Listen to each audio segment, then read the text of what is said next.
But now it's my great pleasure to introduce Trish Kennedy, formerly of Back Office, now of Zudy, and Trish is going to fill you in on all the exciting things that are happening. Great. Trish Kennedy. Yeah. First of all, thank you for giving me the opportunity to talk to all of you. Thanks, guys, for showing up so early. And it's an interesting thing. A lot of people have asked me, what are you doing here again? And so I thought I'd start out by just giving you a little bit of history about how we got to where we are right now. Way back in 1983, which I think everybody in here pretty much remembers 1983. A few of you do not. I know this table does not. This is the Zudy table, by the way. So some of our employees, really excited to have them here. Young people living and working on Cape Cod. It's fun. So back in 1983, I met my husband, Tom Kennedy. He told me that he was a computer programmer. And I said, what? It almost sounded like witch doctor. I was a journalist. I did not know really what a computer programmer did. And I found him fascinating, obviously. We ended up working together for 4 years before he proposed to me. I have no idea why it took him so long. But I hung out with him and we worked together. We started a computer company and consulting company in Richmond, Virginia called Kennedy and Associates. And in just a few minutes, I'm going to get to you about when you're going to name your business, what you should and shouldn't do. But Kennedy and Associates, nice big name. And we ended up building that company up to about 10 million in business. And we got a phone call from a local conglomerate in Richmond, Virginia, and they said, we want to buy you. And we just said, what? Buy us? You're so fast growing. You've got a great message. You've got great software, because we did have a platform. That was the first platform my husband helped build. It was called first Speed 1, then Speed 2, then Apex. It was renamed several times because we had to keep porting it onto new platforms. Back then, when you wrote software, in general, it only ran on a single platform. So we had ported this platform all the way up to a PC, which was the thing at the time. And in 1992, we sold that company. And I personally thought, yay, that's it. Done, check. So I'm going to travel the world. I had 2 children. I then found out I was pregnant with my 3rd child. And so I had to scale back a little bit. So we hung out for a while and ended up having a 4th child. And I was also in a non-compete. So I wasn't allowed to go back into the software world for 5 years. So let's fast forward now to 1997. And my husband had created a company called Back Office Associates. So let's remember this lesson now. Kennedy and Associates, Back Office Associates, and every time he would come to me and say, we need branding, we need marketing, we need logos. And every time I would work with any graphic designer with these giant names, they'd say, why in the world do you have such a big name? It's so hard to make it look good. So, and I tried, and we'd do Back Office underneath, but then it didn't look good, and it was terrible. So we started Back Office Associates. In 1997, we were above the Whole Foods store in Orleans, Massachusetts. And if anybody knows where that is, it's a cute little store. I actually love it. And there's a little 400 square foot office right above it. And Tom and I, by ourselves, were in there. And I was doing sales, marketing. He was building this platform. At the time, we decided to call the platform Cranberry. Another long name. But our attorney told us, in order to get registered marks, and if anybody in here has a registered mark on any of your products or services or companies, you'll know what I mean. the term has to be fanciful. It cannot be, cool, let's see, data software. Like you can't get a registered mark on something called data software. It's too generic. So we named it Cranberry because our attorney said, well, just look out the window and come up with a name. So honest to God, I did. I looked out the window and there was a cranberry bog. So I called my husband. I said, we're going to call it Cranberry. He said, this is great. So we went along. We actually sold this platform to Johnson & Johnson, ExxonMobil, Merck, Pfizer, a few small companies, not based on Cape Cod. And then we got the letter. And it said, you're being sued in federal district court for trademark infringement by RIM. RIM? What's RIM? Research in Motion? And then I go, oh my God, that's the people that have the BlackBerry. Well, wait a minute. BlackBerry's not cranberry. Well, then I got a full law school degree at that point, fighting that case, even though I never went to law school. And I found out that you can sue anyone for anything. You don't even have to have a case. Yeah. They had looked us up, saw we were a small company based in Cape Cod. They didn't like it that we had gotten a registered mark on cranberry. We had an R. And so they took us to court to try and steal it away from us because they knew we wouldn't fight. But what they didn't know is that this little small Cape Cod company really wasn't a Cape Cod company. It was a global software company that happened to operate on Cape Cod. So we had a lot of money, and we fought, and we fought. And in the end, we won, and they agreed to buy the name from us for $250,000. They agreed to pay all our legal fees, and on top of that, they now knew what we did, which was SAP, data migration, and data governance, and they needed the product, and they bought it.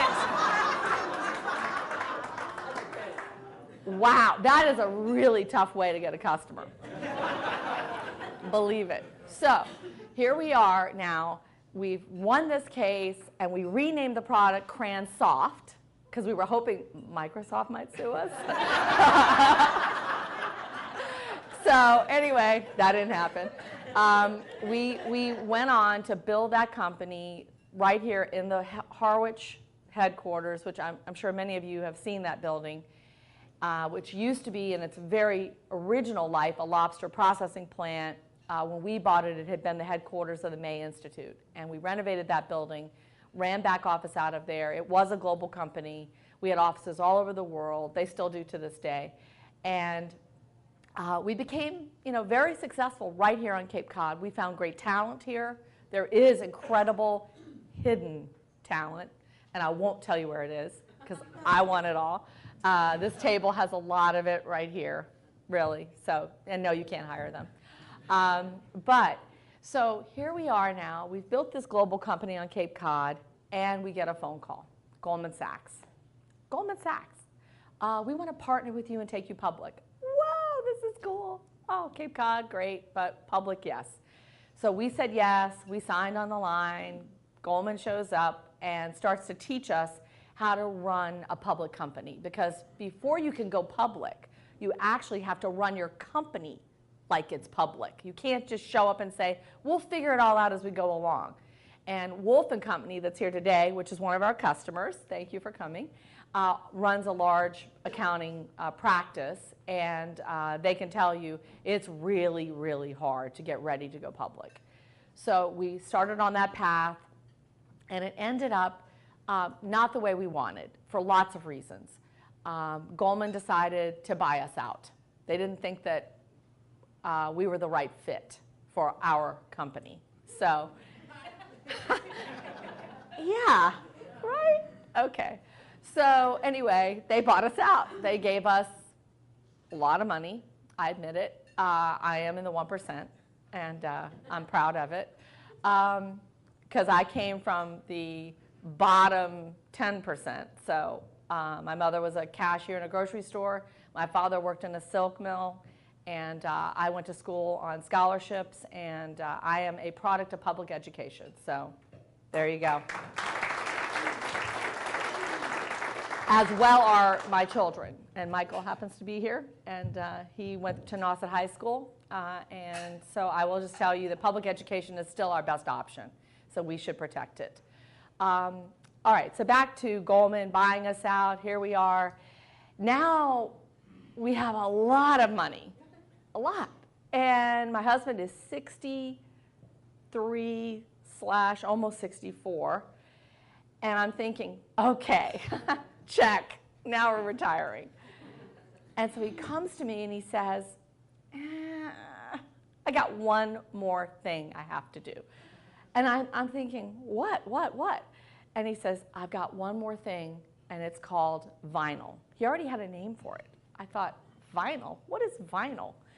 And he tells me, this time I know what I did wrong in all the other platforms we built. It was always tied to an operating system or to a database or a data source. This time, I'm building a completely agnostic platform that's completely abstracted. Now, I know some of you are not technical, so bear with me for a minute, because I promise I won't do too deep of a dive unless people want me to.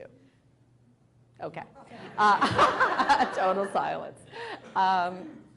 Anyway, so completely abstracted, and it can sit on top of any system, any data source, any cloud, or RDBMS, which is a relational database management system. Most of you probably have those. And it has to be able to interact with those systems and build very complex, powerful enterprise-level applications. And when I say enterprise, that means for companies like Johnson & Johnson, ExxonMobil, that have thousands of different systems, thousands of data sources, very complex security schemes, very complex needs. And I want to be able to do all of that, build all of that without any code. And I want to be able to build these applications in days. And I said, that's impossible. And he said, yep, that's right. That's why I'm going to do it. So he did. He actually did it with some very talented folks that he found. And honestly, Canadians are underrated. We have some Canadian developers. If there are any Canadians in this room, I'm a big fan. We have some Canadian developers that are absolutely amazing. So anyway, back to the story. So he built this platform, and all along I do what every good wife does with their husband. I completely question him constantly. This is never going to work. This is impossible. I'm sure somebody else has already done this. It can't happen. And he says to me, nope, it's done, it's working, and even cooler, vinyl is written in vinyl. Hard to get your head around that, I know, because it was hard for me to understand it at first. But there's a tiny, small kernel of code, and once we were able to create what we call the page, it's all done. Now all the rest of vinyl is written in vinyl, meaning there's no code. So vinyl is a declarative platform, and you can build pretty much any application you can imagine integrated into any systems that you have today, or build your own custom systems. And you can access any data sources, including GPS systems, weather systems, all the cool data sources that are out there now through APIs. Does everybody know what an API is? No? It's a cool little connector that allows you to connect to other data sources. And I'll stop right there. So basically, he had it built, it was working. And so I went out and did a lot of research. I went to a place called Gartner. Anybody ever heard of Gartner? Yeah, okay. Big industry analyst firm. And they're the pundits that are going to tell you what the greatest technologies are in all the different areas. They've never used them. And the way they find out which ones are the best ones is they call those companies and ask them, is your product great? And then they get a demo of the product that lasts for about 30 minutes. And then if that company agrees to pay them $1 million, they say their product is great. Yeah, that's right. I didn't know that either. So I took this magic quadrant for what now they were calling low-code application development. Low code now. Low code. Not no code, low code. And I didn't really know what that meant, but I had a friend that had this real estate company, real estate development, property management, and boutique lending. Anybody ever heard of boutique lending? It's really cool too. It's fixed hard asset lending on, it was really neat. So he has this great business. It's pretty big, maybe 150 employees. And he had talked to me about building a system for him a while ago. And I said to him, I said, if you do me a favor and you send out your specifications / RFP out to these 22 companies and just see what the price is and the timeline to get that built with the system you need. So he said, and what do I get? I said, we're going to build your system for free. He went, free? I said, yeah, I'll give you a 5-year license. You'll never have to pay us for 5 years, and all the labor's free. And he said, done, done. So he did. He sent that RFP out to all 22 of these top-rated companies. And it was shocking what happened. 11 of those companies declined to even bid because they said either it wasn't the right system for them, it wasn't their target, it wasn't the capabilities he was requiring, they didn't do that, whatever. So then the other folks that eventually did respond, most of them came back with pricing that ranged from, the lowest was $180,000 to write this system. The highest was $1.1 million. That's a big range. Now they had a 32-page RFP that specifically stated everything that they needed to do. So I thought that was a really big range. But on top of that, even more shocking were the timelines to deliver the system. And the shortest time frame was 6 months. Now that happened to be the $1.1 million bid. Okay. But the general time frames were 8 months to a year. That was about the average to deliver the system. So while we were sending all this out and his team was evaluating these responses that were coming back in, it took about 4 weeks to do that. In the meantime, my husband, by himself, with vinyl, built that entire system. Everything. There were no caveats. He delivered it all. And he even gave the guy a couple things he didn't know he needed. That's even better. So now this guy is using this system. He's saying, what's the disconnect here? And come to find out, the disconnect was all these people that are bidding, they're still using code, even if it's low code. Code is code. Low code, high code, medium code, code is code. So if you're using code, that means that whatever you're producing, there's still the need for a lot of expensive resources and expertise that most businesses really can't afford. I mean, it's certainly, I don't know if you guys know, but we're a small business, right? I mean, I'll tell you in a minute what my revenue is, which I'm not supposed to, but I'm going to do it anyway. And, you know, spending $1 million on a system, that's a lot of money. So, but then the ongoing maintenance of it, and let's say you want to make a change. What do you do then? You call your programmers in, and they have to look at what's been created. Many of these low-code systems are actually code generators, so you don't actually have to write all the code yourself. It generates it for you, but then if you want to make a change, you got to have somebody that's an expert to go in and look at all the code that was generated to make the change. Whereas with our platform, there is no code. So if you want to make a change, you just go to your vinyl developer and you say, oh, I forgot to add a field in the customer file, and I need to now start collecting birthdays. And literally 5 minutes later, it's there. So it's pretty cool. It's a fully declarative platform. So anyway, back to this guy. So he says, I don't get it. And the people are telling him, you're going to have an expert in Java, JavaScripting, CSS, HTML. And he's like, what? He goes, well, this is a low-code platform, but you still have to have all that expertise to support the applications that the low-code platforms are producing. So once again, code is code. If you build a system with code, you have to have people that can speak that language. And those people are very expensive, and they're also very hard to find, good ones. So anyway, back to vinyl. So we built this vinyl. I'm now convinced, it's real. So we start selling it. And we go into these large clients that we happen to have inroads to, because in our former company, Back Office Associates, we were in large groups of, like this, consortiums where we met a lot of different large enterprise clients. So I met the CIO of Brooks Brothers. Just happened to meet him at one of these little events. And he asked me what I do. I told him. He said, "Can you be in my office on Monday?" I went, "Really?" He said, "Yeah."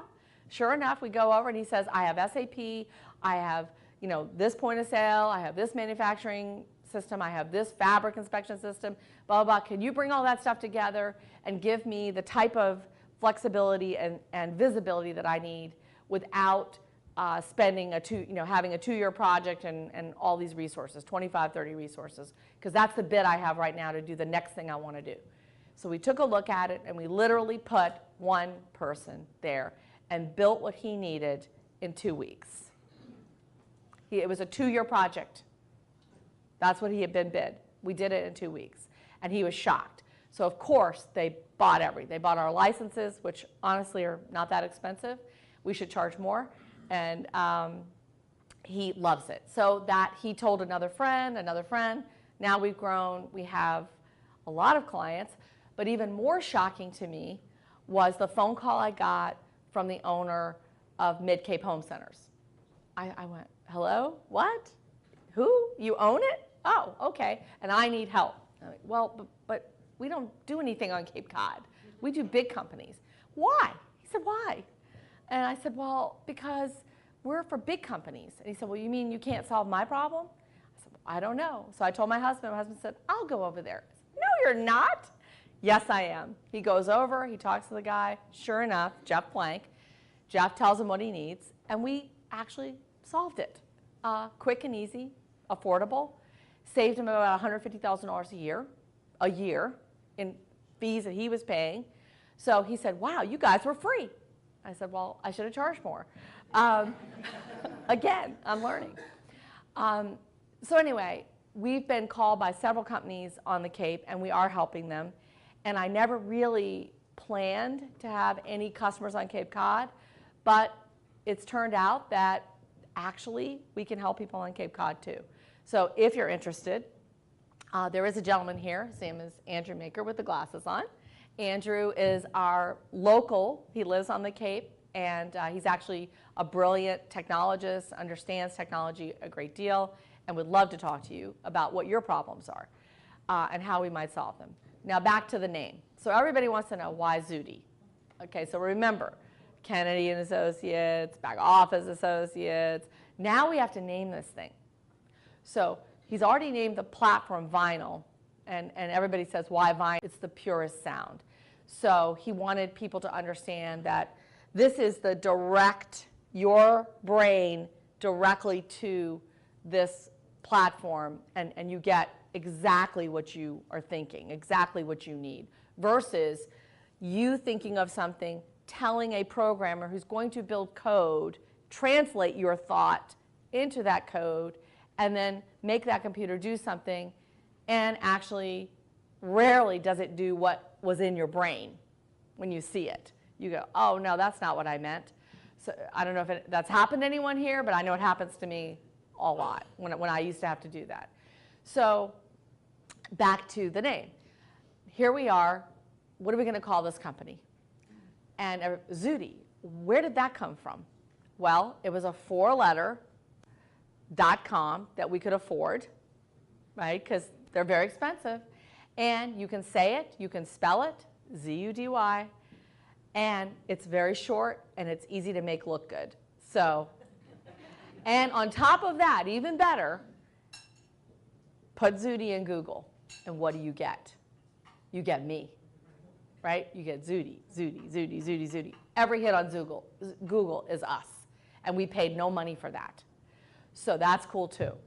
So you have to brand Zudy.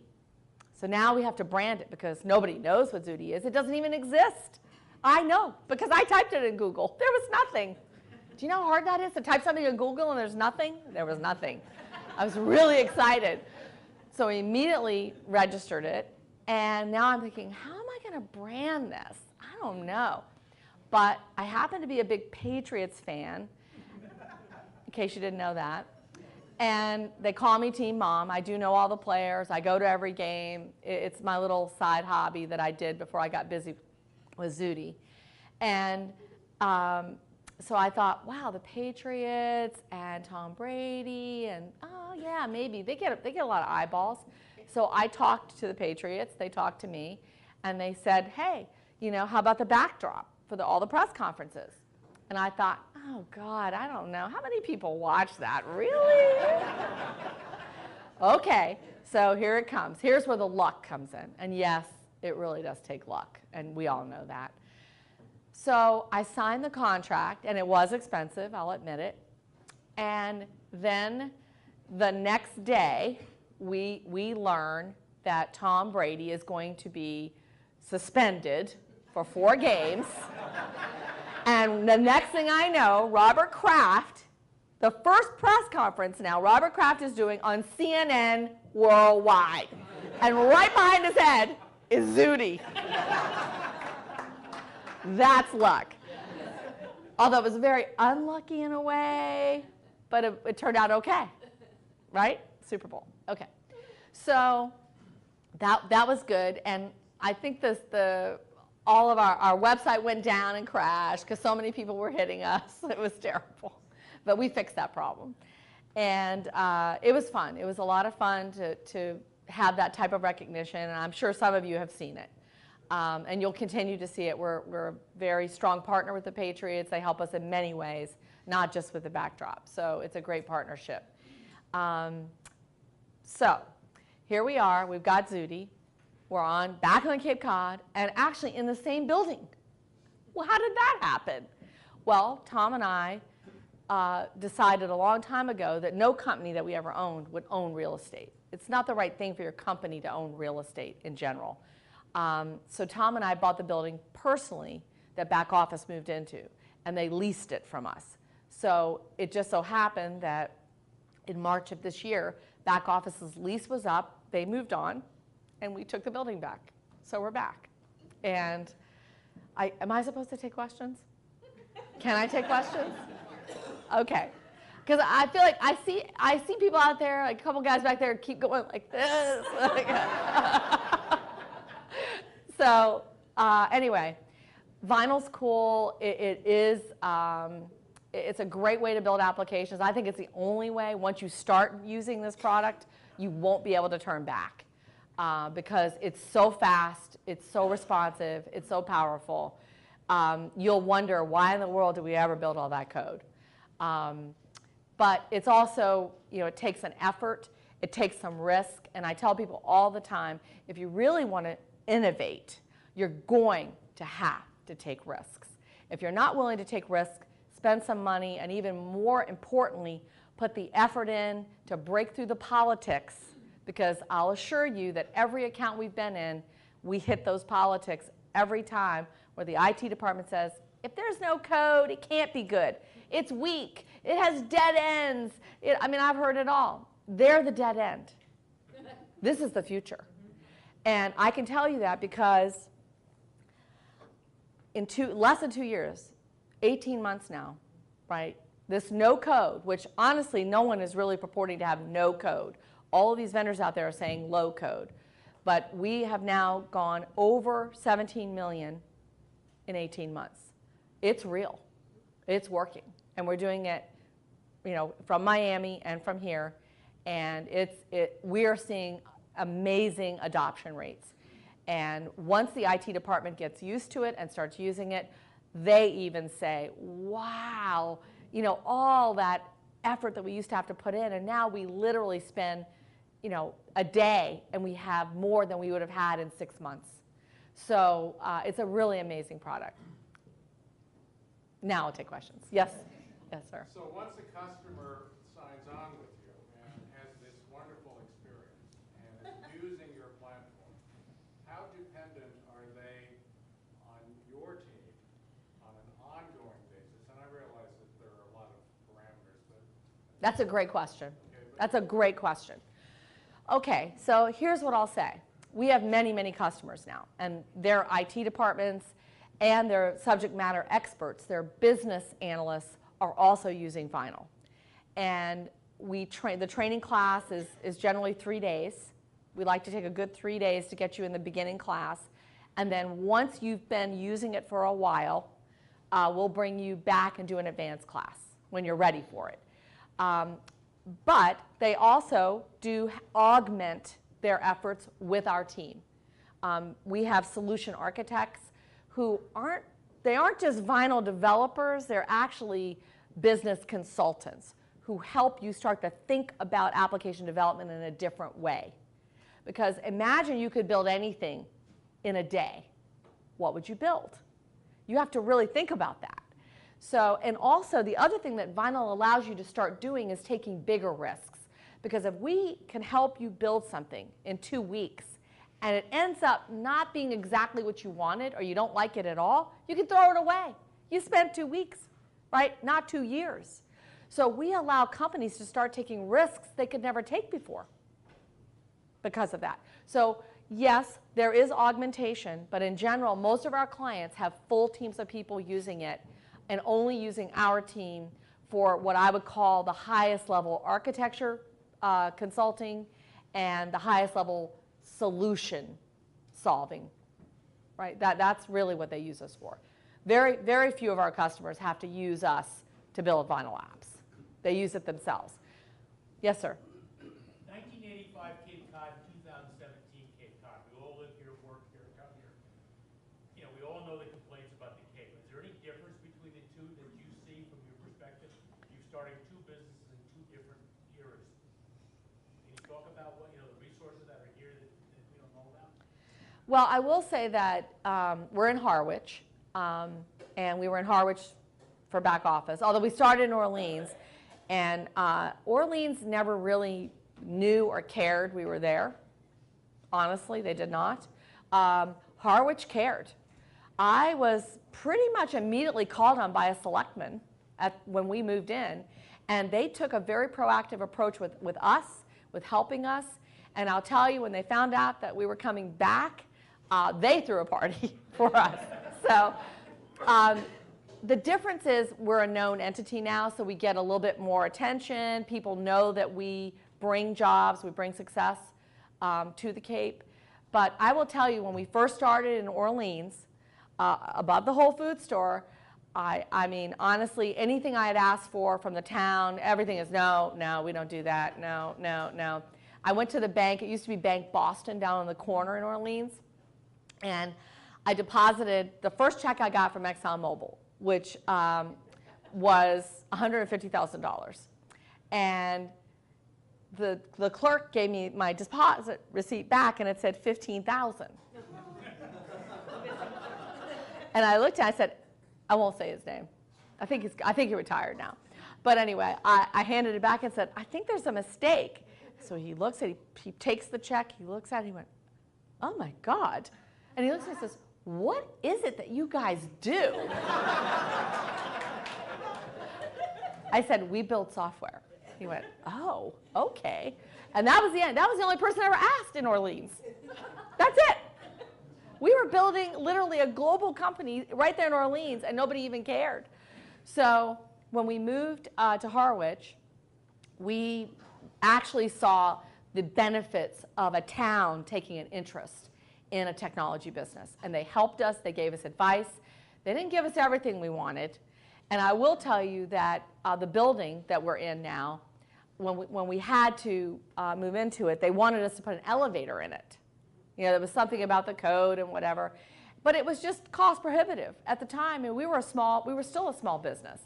And so we went and worked with the town and came up with the fact that it was a single tenant. They came up with enough reasons why we wouldn't have to put an elevator in. Thank God, because it was a very expensive elevator. So basically, you know, the difference that I've seen is way, way back in it was 1997 when we started back office on the Cape. I don't quite go as far back as 85. My first time on Cape Cod was 1993. So that was my first summer here. And, but towns taking proactive efforts with tech companies is critical to your success. They need to do it more. I don't know what's going on in Cape Cod other than Harwich, but whatever's happening here, if you want technology to succeed, the towns have to support you. They have to. Yes. Thank you very much, Trish. I just want to follow up on Rich's question there a little bit.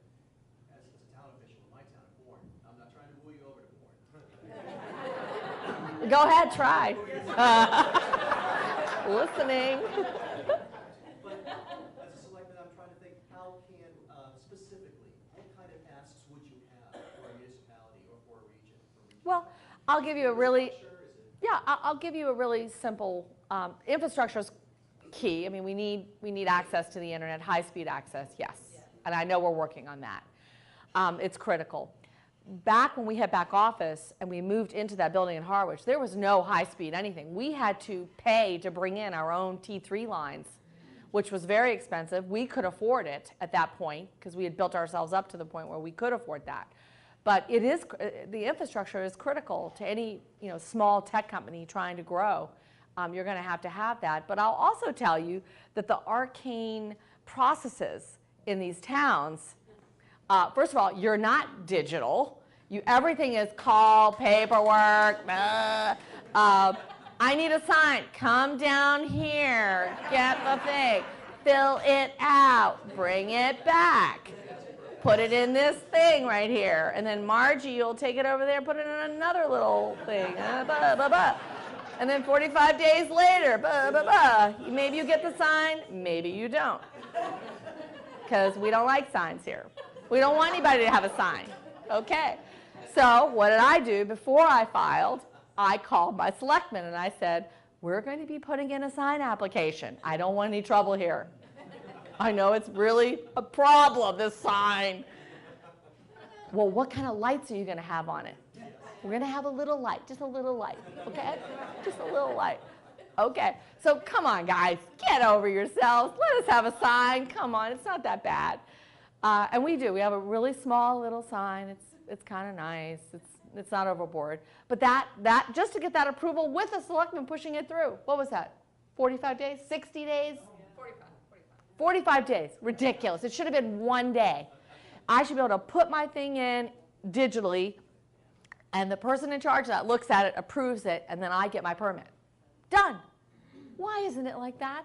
Because you don't have vinyl, that's why. That's right. Yes, sir. Yeah, with respect to the growth in Harwich, what are your expansion plans in terms of talent acquisition and growth in that area?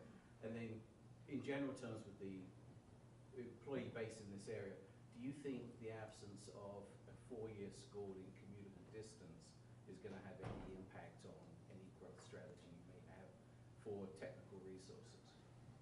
Great question. I heard a little accent there. Yeah, further east. Yes. We actually just started a big project just outside of London. And I'll repeat the question. So his question is, as far as our growth plans in Harwich and maybe other areas on the Cape, how does the fact that we don't have a 4-year school impact our ability to recruit talent in a commutable distance, I guess is basically what you want to know.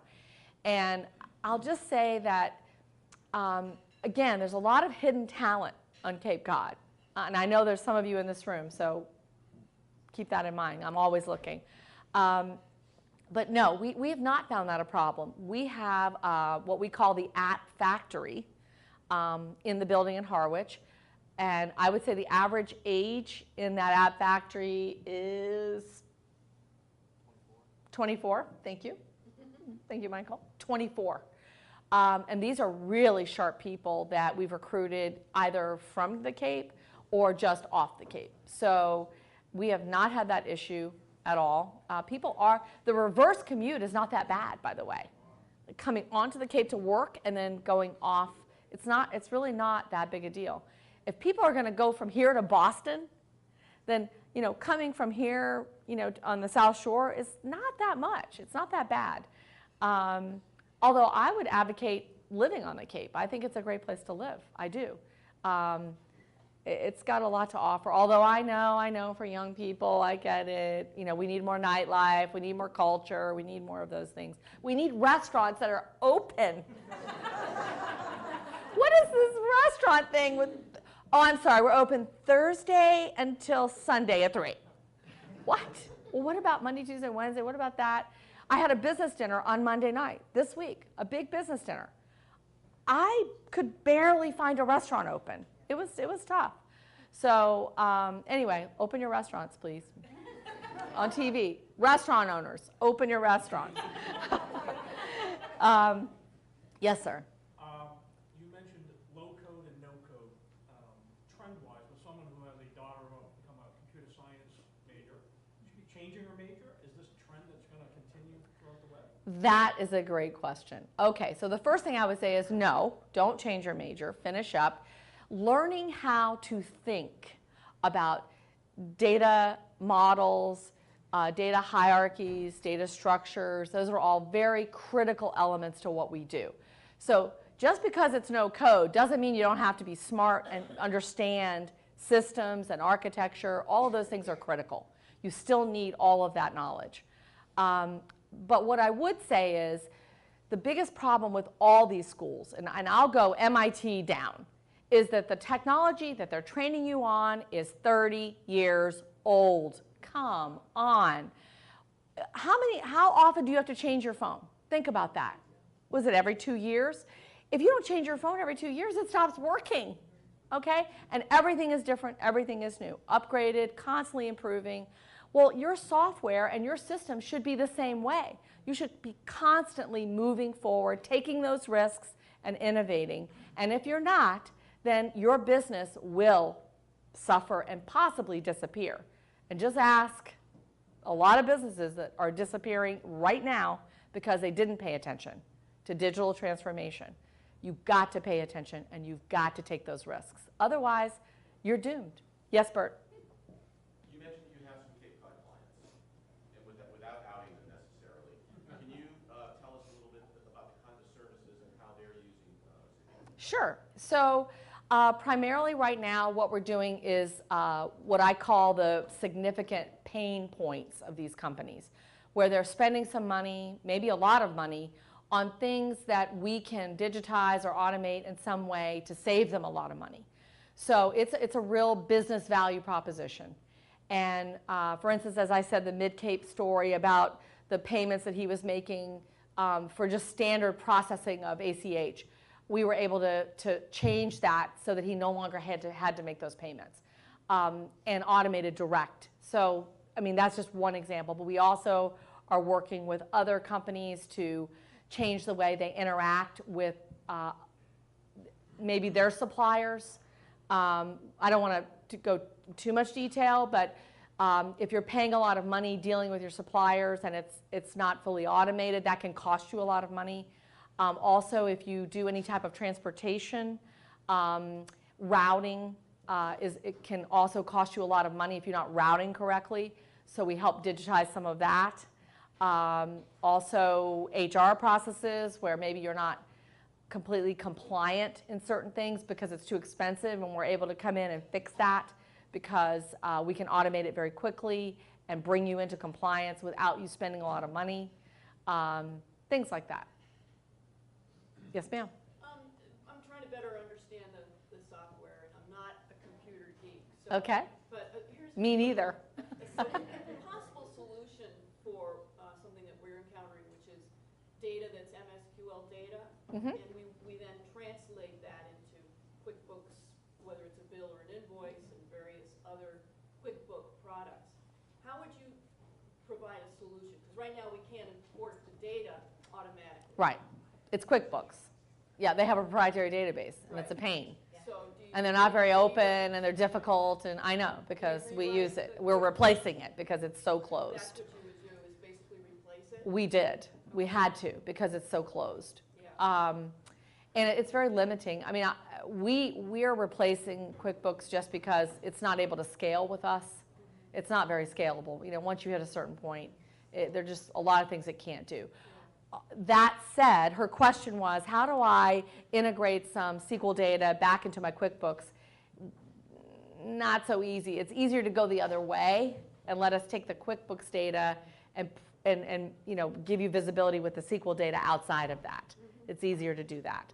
But QuickBooks is a great product for a small business, but if you're growing, right, you know, you go from, you know, 700,000 to 3.5 million to 17 million, that's not, that you can see QuickBooks comes to an end really quickly with that. So if you are growing, QuickBooks is not very scalable. And as far as extensions into other products, it's very closed. It's a very difficult database. It's, I have just one follow-up question. I'm going to start charging you in a minute. Can I give you the number for our local utility? Yes. I would love to get in there and fix that. I deal with that too. I know what you mean. I know. Yes, yes, sir. How about telling us a little bit about how you maintain security in this world? That is a great question. So the other piece to vinyl is that it's fully abstracted. And so what we generally do is when we go into these large enterprises, we first of all understand what is their security plan, what are their security schemes, are they using single sign-on, are they using federated services, are they using Okta, and vinyl can sit on top of all of that and access all of that using their security. So we don't move any data, we don't host any data, all the data stays in your systems. So from that standpoint, if you did hack into one of our apps, which would be impossible, and I'll tell you why in a minute, but in addition to that, all vinyl apps are virtual and they're not really there. I know that's hard to imagine. Hold on now, because I've had to go through security audits with some really big companies like Aetna, and some others I can't mention, but big, and one football team that I work with. And they told me if I ever said what I built for them, that they would kill me. So we build a lot of stuff for companies that have tremendous security requirements. And the thing they love about vinyl the most is that when we go through their security audits and they try to hack it, they went, wait a minute, you can't hack this. Yeah, I know. We built it that way. So remember, we grew up in the world of global enterprises. So when we built vinyl, we knew what we had to do to play in that world. But as well as it works for ExxonMobil and Johnson & Johnson and all these other global companies, it works just as well for Mid-Cape Home Center or, you know, some of our other local clients and other smaller businesses that we work with in Connecticut, New Jersey. So we do have a mid-market practice that we are selling into, and it is working, and they're finding great value here. But from a security standpoint, it's so different what we do that the standard ideas about firewalls and security that most people would imagine, it's not part of what we need. It's very cool what we do. Yes, sir. Yeah, just one other question. Part of the firm I own, we're a federal contractor, and I know back office had a significant play in the federal space. Do you see Zudy moving into that sector as well? God, I hope not. It's so ugly. Doing business with the government, no offense, but private sector is so much easier. I mean, maybe someday we would, certainly, but you know, it's very onerous doing business with the government, and if the government ever figured that out and started to actually act like a business versus acting like, I know, I know there's no hope, but we would be very useful to the government, very. That's what I was thinking. Very, but, okay, am I done? Oh, one more. Oh, all right, put the clock on. I'm just really confused about where vinyl stops and Zudy picks up. I mean, Well, vinyl's the product, yeah, right? Vinyl is the platform. It's Right. called Vinyl. Yeah. Zudy's just the name of the company. okay. Sorry, I should have clarified that. There you go. But they're both easy to say, easy to spell. Cute little logos. Look great, big and small. It's good. The end, the alphabet, we gotta get you. Actually, it plays to our favor every time because nobody has a Z, so it's great. Except for Zendesk. That's actually a good product, by the way. I like it. Okay, so I hope I've enlightened you a little bit to what we do, why we're back, love the Cape, and I'm hoping that all of you guys realize that it's not about what your dream is, right? It really isn't. It's about how hard are you willing to work to execute it. And I can just tell you that Tom and I have been working since the first day I met him in 1983, and I haven't stopped since. So it's really fun. Thank you.